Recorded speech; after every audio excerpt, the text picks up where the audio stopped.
নেহা মাথা তুলে তাকালো, কাপা গলায় বলে উঠল, কোথায়? ঠিকই তো আছি দিহান। দিহান হালকা হাসলো। এতক্ষণের গম্ভীর মুখে ওইটুকু হাসি দেখেই যেন একটু হলেও স্বস্তি পেল নেহা। সরু চাহনিতে তাকাতেই দিহান মৃদু কণ্ঠে বলে উঠল, আমায় কেন ভালোবাসিস? কি কারণে? নেহা হতাশ হলো এবার। মনে মনে ভাবলো আজ কার মুখ দেখে ঘুম থেকে উঠেছে সে, কিন্তু মনে পড়ল না। সকাল সকাল ঘুম থেকে উঠে বাসা থেকে বেরিয়ে এমন একটা জেরার মুখোমুখি হতে হবে জীবনেও ভাবেনি সে, তাও সেই মানুষটার কাছে যাকে দেখলে সে বেসামাল হয়ে ওঠে, অগোছালো হয়ে যায়। সেই আজ তাকে চেপে বসেছে এভাবে। নেহা ছোট্ট শ্বাস ফেলল। দিহানের দিকে তাকিয়ে থেকেই কোনোভাবে বলল, দিহান, মাথা ব্যথা করছে, আমি বাসায় চলে যাচ্ছি, তুই ভার্সিটি যা। দিহান মুচকি হাসলো।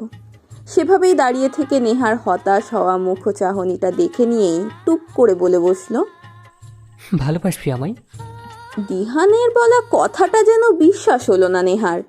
চোখে মুখে খেলে গেল তীব্র বিস্ময়। চোখ জোড়ায় তীব্র বিস্ময় নিয়েই কিছুটা সময় তাকিয়ে রইল দিহানের মুখের দিকে। তা দেখেই দিহান হাসলো, মৃদু গলায় বলল, আমি তোকে ভালোবাসি না নেহা, তবে তোর ভালোবাসা পেতে চাইছি। ভালোবাসবি আমাকে? মানে? ভালোবাসবি? আমি তো সব ভালোবাসা গ্রহণ করব, আগলে নেব, কোনো একদিন ভালোবাসবো। নিজের পুরনো ভালোবাসাকে ভুলতে হবে আমায়। সাহায্য করবি নেহা, প্লিজ? সঙ্গে সঙ্গেই নেহার এতক্ষণকার নুইয়ে থাকা চাহনি জল করে উঠল। মুখে তীব্র ক্ষোভ নিয়েই বলল, তোকে ভালোবাসি আমি দিহান, তাই বলে তুই আমায় একজনকে পুরো মেডিসিন হিসেবে পাশে চাইবি? আমি তোকে ভালোবাসি, তুই আমার হলে না হলে তাতে আমার কিচ্ছু আসে যায় না, কিন্তু তোকে পাওয়ার জন্য অ্যাজ এ মেডিসিন হিসেবে তোর পাশে থাকতে হবে। আমি থাকতে পারবো না দিহান, সরি, সম্ভব নয়। দিহান হাসলো, বলল, ইটস ওকে, থ্যাঙ্কস। নেহা চমৎকারভাবে হাসলো। এই হাসিটা দেখে মনেই হবে না একটু আগেও তার চোখ মুখে ক্ষোভ ছিল, একটু আগে ওর মেয়েটা অস্বস্তিতে নুইয়ে পড়েছিল। সে মুখের চাঞ্চল্য মাখা হাসিটা তা এক বিন্দুও বুঝতে দিল না। সেভাবে হাসতে হাসতেই বলল নেহা, তোর পুরনো ভালোবাসা কে শুনি? আহারে, তোকে এইভাবে ছেড়ে দিল? দিহান আশ্চর্য হয়ে তাকালো নেহার দিকে।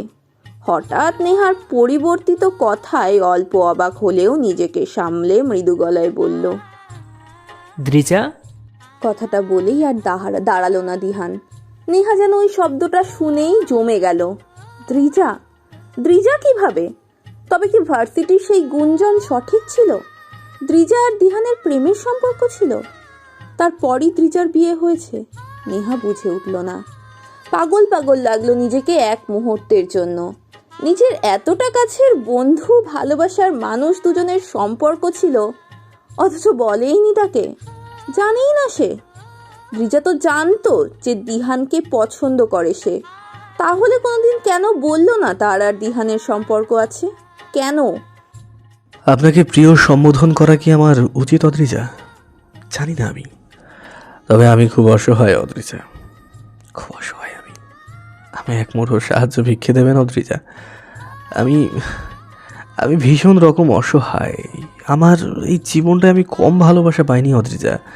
অনেক নারী আমায় ভালোবেসেছিল, খুব করে চেয়েছিল আমায়, কিন্তু আমি কখনো কাউকে চাইনি অদ্রিজা, কখনোই না। আপনাকেও চাই না আমি, একটু ভালোবাসি না আপনাকে আমি, তবু আমি আপনাতে আসক্ত হয়ে পড়েছি। কেন বলুন তো? রাত হলেই আমার ঘুম আমায় কাছে টানছে না, মাথা ব্যথায় মাথাটা যেন ছিঁড়ে যাচ্ছে। আপনি নামক মানুষটার ভাবনায় আমি কি করব অদ্রিজা? আপনি নামক মনোরণ বিধির কি কোনো চিকিৎসা আবিষ্কার হয়নি এখনো? আজই সহ্য করা যাচ্ছে না এই তীব্র ব্যথা। আমার এই দীর্ঘ জীবনের সব দুঃখের একমাত্র ওষুধ অ্যালকোহলও আপনি নামক ব্যাধির সাথে লড়তে পারছে না অদ্রিজা। কেন ভুলতে পারছি না? এই অসহ্য যন্ত্রণা থেকে আমায় মুক্তি দিন অদ্রিজা, মুক্তি চাই আমার। ভাঁজ করা সাদা কাগজে লেখাগুলো পড়েই চমকে গেল অদ্রিজা। কাগজটা একটা বক্সে ছিল। বক্সটা তার চেনা। রক্তিমের সুইটহার্টের জন্মদিনে যে বক্সটা সে গিফট করেছিল, কিন্তু রক্তিম ফেরত দিয়েছিল সেই বক্সটার ভেতরেই এই চিরকুটটা পেল সে। এতদিন খুলে দেখেনি সে। বক্সের ভেতর একজোড়া কানের দুলি উপহার দিয়েছিল অদ্রিজা। আজ বাসার সবাই সেজেছে, অত্রিয়া সাজার জন্য এই বক্সের কানের দুলটার পেছনেই পড়েছিল এতক্ষণ। বক্সটা খুলে কাগজটা চোখে পড়তেই এক প্রকার ঝাপটে নিয়ে নিল অদ্রিজা। অত্রিয়াকে দুলজোড়া দিয়ে কোনোভাবে রুম থেকে বের করে দিয়েই চিরকুটটা পড়ল সে। সঙ্গে সঙ্গেই টকবক করে উঠল শিরায় উপশিরায় বয়ে চলা রক্ত। বুকের ভেতর হৃদস্পন্দনের মাত্রা যেন ঘন হয়ে উঠল দ্রুত। আফসোস হলো, আরও আগে কেন বক্সটা খুলে দেখেনি? এই লেখাগুলো আরও আগে কেন পড়া হয়নি? কেন? হেই মাইন্ড গেমার রক্তিম মাহমুদ, হোয়াটসঅ্যাপ। রক্তিম অদ্রিজাদের বাসায় ঢোকা মাত্রই অত্রিয়ার শ্যামপুরুষের মুখে কথাটা শুনেই অবাক হয়ে তাকালো। অত্রিয়া অদ্রিজা দুজনেই। রক্তিমের মুখে অন্যরকম হাসি তখন। গলার টাইটা ঢিলে করে এগিয়ে সেই অত্রিয়ার শ্যামপুরুষের সামনে দাঁড়ালো সে। মুচকি হেসেই বলল, হাই মিস্টার রহমান। অত্রিয়া অদ্রিজা দুজনেই চোখ বড় বড় করে তাকালো। অত্রিয়া শ্যামপুরুষ নামক ব্যক্তিটার নাম যে রায়মান তা আজই শুনল তারা। চোখ জোড়ায় বিস্ময় নিয়েই রক্তিমায়ের রায়মান নামক লোকটার দিকে তাকিয়ে থাকার মাঝেই রায়মান তাচ্ছিল্য নিয়ে হাসল। তীব্র ঘৃণা নিয়ে বলে উঠল, এখানে কোনো মেয়ের মায়ের নিয়ে খেলতে শুরু করলি আবার? কোনো মেয়ের জীবন তছনছ করতে চাইছিস আবার? রায়মানের কথাগুলো শুনেই রক্তিম আওয়াজ করে হেসে উঠল। কিচেনে রান্নায় ব্যস্ত থাকা অদ্রিজার মায়ের কানে কথাগুলো পৌঁছানোর ভয়ে ঘেমে চুপসে গেল অদ্রিজা। শুকনো ঢোক গিলে তাদের কাছাকাছি এসেই রায়মানের উদ্দেশ্যে বলে বসল, ভাইয়া উনি আমার হাজবেন্ড, এভাবে কথা বলতে পারেন না আপনি। অদ্রিজার কথাটা ঠিক বিশ্বাস হলো না বোধহয় রায়মানের। চোখে মুখে তীব্র অবিশ্বাস নিয়েই ভ্রু কুঁচকাল সে।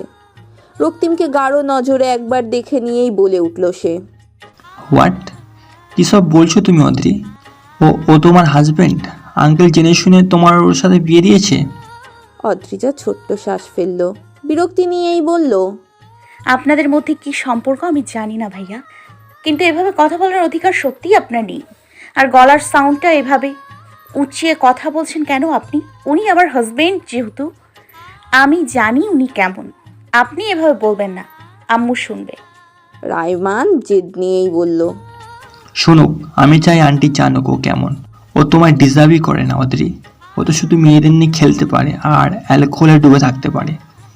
কদিন পর তোমাকে ছুঁড়ে ফেলে দেবে যেভাবে আমার বোনকে আর তানিশাকে ছুঁড়ে ফেলে দিয়েছে। আমি চাই না তোমার জীবনটা নষ্ট হোক আদ্রি। অদ্রিজার বিরক্তিটা এবার রিড়ি করেই বাড়ল। চোখ জোড়া বন্ধ করেই তপ্ত শ্বাস ফেলেই দাঁতে দাঁত চেপে বলল সে, ওকে, আপনি আমার জীবনটা বাঁচাতে চান তাই তো? ঠিক আছে, ছাদে চলুন। এই বিষয়ে আমরা ছাদে কথা বলছি, সবাই বসে। আমি চাই না বাসায় এই নিয়ে কোনো ঝামেলা হোক, আম্মু শুনলে সমস্যা হবে। রায়মান রাগে হাঁসফাঁস করলো। অদ্রিজা বুঝলো না কিছুই। রায়মান আর রক্তিমের কি এমন সম্পর্ক? এত রাগ আর ঘৃণাই বা কেন রক্তিমের প্রতি রায়মানের? কথাগুলো ভেবেই রক্তিমের দিকে তাকালো সে। মুখের চেয়ে হাসিটা এখনো বিদ্যমান। এই লোকটা এত কঠিন পরিস্থিতিতেও কেন হাসে? সবটা মেনে নিচ্ছেই বা কেন? রায়মানের বলা কথাগুলোর উত্তরে একটা উত্তর দেওয়াও কি তার উচিত নয়? বুঝে উঠল না অদ্রিজা। দীর্ঘশ্বাস ফেলে বাসা থেকে বেরিয়ে আসতে আসতেই বলল, আপনারা দুজনেই আসুন, কিন্তু বাসায় এই নিয়ে কোনো কথা বলতে পারবেন না, একটা ওয়ার্ডও না। রায়মান ভ্রুকুচকে তাকালো অদ্রিজার যাওয়ার পথে, আর রক্তিম পা বাড়িয়েই মুচকি হাসল। মাথার ঘন কালো চুলগুলোতে আয়েশ করে আঙুল চালিয়ে সিঁড়ি বেয়ে উঠতে লাগলো। তার পেছন থেকে অদ্রিজা নামক মেয়েটিকে গম্ভীর দৃষ্টিতে দেখতে লাগলো। ছেড়ে দেওয়া কোমর পর্যন্ত লম্বা চুলগুলো হাঁটার সময় দুলছে। রক্তিম হালকা হাসলো অদ্রিজার দিকে তাকিয়েই। সিঁড়ি বেয়ে ছাদ পর্যন্ত এসেই আর এক জোড়া চোখ রক্তিমকে দেখে স্থির হলো। বেশ পরখ করেই সেই চোখ জোড়া রক্তিমকে দেখতে লাগলো। রক্তিম অদ্রিজার থেকে নজর সরিয়ে এপাশ ওপাশ তাকাতেই সেই চোখ জোড়া চোখে পড়তেই ভ্রু কুঁচকালো। অবাক হলো না অবশ্য। মুচকি হেসে এগিয়েই ডান হাতটা এগিয়ে দিল সেই চোখ জোড়ার মালিকের দিকে। বলে বসলো, এই রিমু, কেমন আছো? রায়মা এতক্ষণ রক্তিমের দিকেই তাকিয়েছিল। অবিশ্বাস্য চোখে বারংবার রক্তিমকে পরখ করতে লাগলো সে।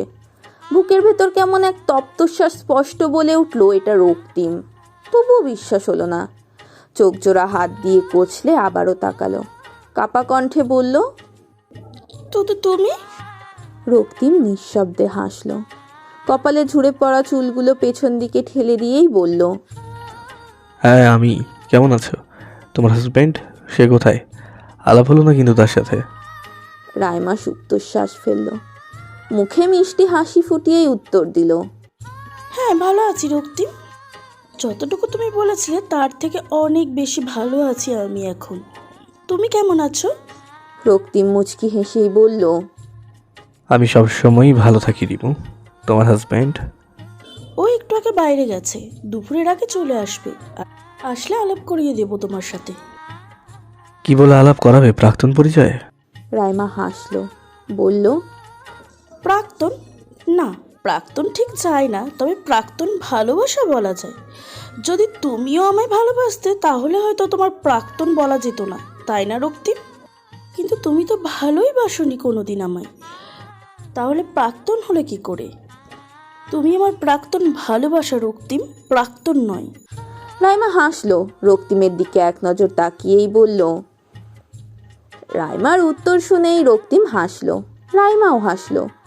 অদ্রিজা ভ্রুজোড়া কুচকে রেখে তাকিয়ে রইল রক্তিম আর রাইমার দিকে। তার মানে তানিশার ফ্রেন্ড রিমুই হলো তার রাইমা আপু। অদ্রিজা ভাবলেশীনভাবে কয়েক সেকেন্ড তাকিয়ে রইল তাদের দিকে। পুরো বিষয়টা বুঝে উঠতে উঠতেই হতাশ হলো সে। চোখ জোড়ার দৃষ্টি এবার ক্ষীণ হয়ে উঠল। মৃদু গলায় বলল, রাইমা আপু, তানিশা তোমার বেস্ট ফ্রেন্ডের নাম?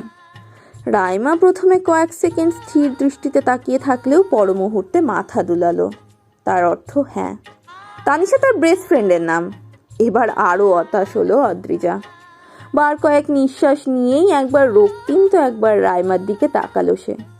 ছাদের একপাশে গিয়ে মুখ ফুলিয়ে বুকে হাত গুজে দাঁড়াতেই ছাদের টিনের দরজার সামনে রাইমান আর অত্রিয়ার দেখা মিলল। রাইমানের কোলে অত্রিয়া। অদ্রিজা ভ্রু কুচকে এবার দ্বিগুণ সংকুচিত করলো। কপাল কুচকে রাইমান আর অত্রিয়াকে ভালোভাবে পরীক্ষণ করেই বলে উঠল, অদ্রি, ওনার কোলে কেন তুই? কি হয়েছে? অত্রিয়া চোখ মুখ কালো করে বোনের দিকে তাকালো।